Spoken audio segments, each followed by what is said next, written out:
Has the psychic ability known as remote viewing ever been demonstrated under strict laboratory conditions? You've probably heard of remote viewing, but you may not know the man who coined the term. His name was Ingo Swann, and his claimed abilities were studied by the US government for more than 2 decades.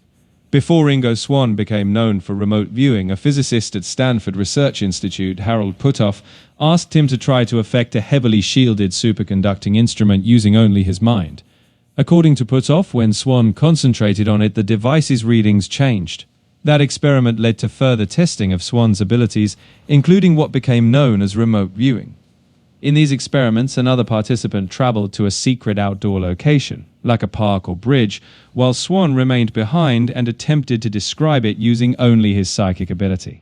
His descriptions were then compared against several possible locations, and according to the researchers, matched the correct target far more often than random guessing would predict.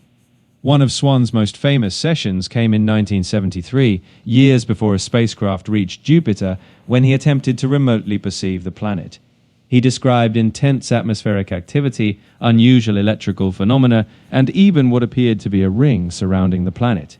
Years later, NASA's Voyager missions confirmed that Jupiter does in fact have a faint ring system, along with many of the atmospheric features Swann had described. The experiments remain controversial, and skeptics have their doubts.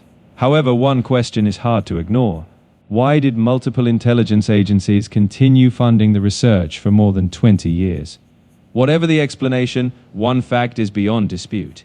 Ingo Swann's work sparked decades of classified government research into psychic abilities.